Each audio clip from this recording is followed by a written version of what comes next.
Mi mamá iba a viajar a Estados Unidos para hacer su tratamiento para la hepatitis C que ella padece, porque aquí no se consiguen los medicamentos. Y aprovechó viajar para allá porque tiene sus hermanas, estaban sus papás. Entonces era, bueno, una oportunidad también para verlos a ellos. Ella pasó inmigración y me llamó para decirme que estaba bien, que estaba tranquila. Me dijo, voy a apagar mi teléfono y cuando me monte en el avión, lo prendo para avisarte que ya estoy arrancando. Me llegó una llamada a un número desconocido y cuando atiendo era mi mamá para decirme que había sido detenida por la DGCIM, que es la Dirección General de Contrainteligencia Militar. Y al momento de su llamada yo no tenía ni idea de qué hacer porque no sabía a quién acudir, no sabía cómo reaccionar, no sabía absolutamente nada. Entonces me meto en Twitter, coloqué su nombre y me apareció un tweet de una abogada del Foro Penal que decía, se me informa arbitraria detención de Lisbeth Áñez. Y le escribí asustadísimo, le puse, por favor ayúdame, yo soy su hijo, no sé qué hacer, no me dejes solo, ¿qué hago? Y me pidió que por favor fuera a centros de reclusión de Caracas para buscar dónde la tenían a ella. Yo me dirigí a la sede de la DGCIM en Boleíta, aquí en Caracas, y cuando llego me informaron que en efecto mi mamá se encontraba ahí, que estaba detenida.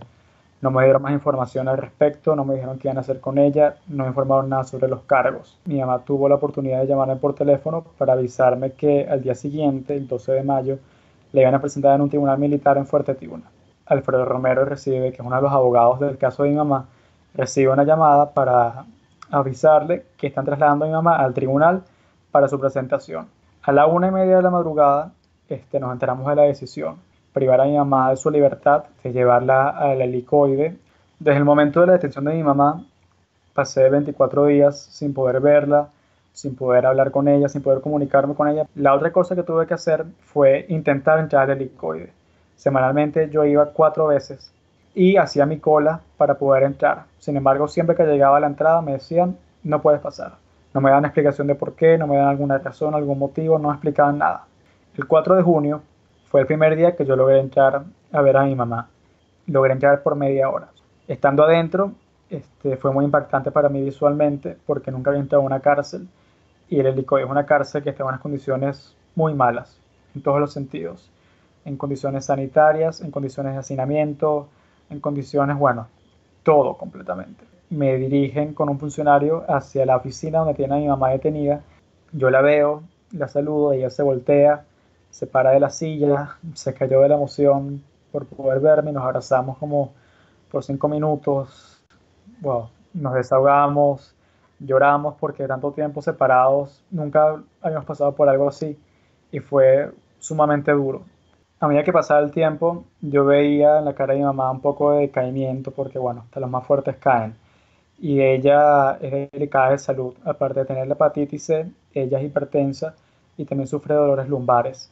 Y ella pasó prácticamente 2 meses encerrada dentro de la celda donde la tienen.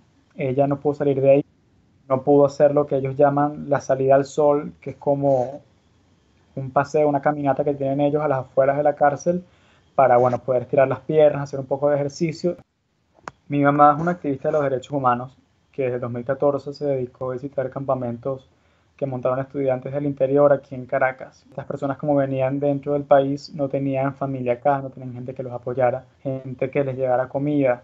Entonces mi mamá tuvo la buena voluntad de acercarse a estos campamentos y compartir con las personas. En mayo del 2014, estos campamentos son desmantelados por la Policía Nacional, por la Guardia Nacional, y muchos de los jóvenes que se encontraban aquí son detenidos.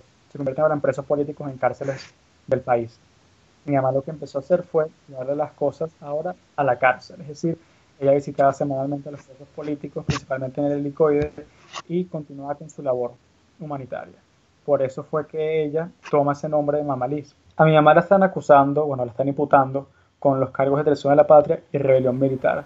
Bastante cupo en las cárceles hay para traidores a la patria y más temprano que tarde todos ellos deben estar allí. Las penas en los delitos graves que más daños le hacen a la sociedad venezolana nos parece que no corresponden a la magnitud del daño causado, como es el delito de homicidio, el secuestro, traición a la patria, terrorismo y el delito de robo en cualquiera de sus modalidades, creo, a mi humilde opinión, que deben cumplir más de 50 años. Yo tengo 23 años. Desde el momento que mi mamá la detiene, mi rutina cambió completamente. Yo soy un estudiante, fui a la universidad y tuve que dejar eso de lado porque realmente no tenía cabeza para pensar en una clase. Igualmente fue muy difícil para mí porque yo no conozco nada de leyes, no conozco nada de derecho y tuve que entrenarme muy bien para poder dominar toda esta materia, porque a fin de cuentas yo soy el que está dando la cara por mi mamá y me hace falta hacerlo bien. Si lo voy a hacer, lo tengo que hacer bien, porque esto es algo que no solo me afecta a mí, hay muchos presos políticos actualmente, más de 600, pero ese es el problema ahorita, no sabemos realmente qué van a hacer con mi mamá, pueden hacer lo que les da la gana, así como la detuvieron sin ningún motivo, pueden meterla presa sin ningún motivo también. Al tocarme a mí llevar la lucha, tengo que estar todo el día pendiente del nombre de mi mamá, de las redes, de las noticias, de los abogados, de los demás presos, porque es una situación en la cual todos se encuentran involucrados. Entonces, realmente uno nunca descansa. Puedes tener tiempos muy pequeños de ocio, por así decirlo, pero cuando tu mamá está presa, ella es lo único en lo que piensas realmente.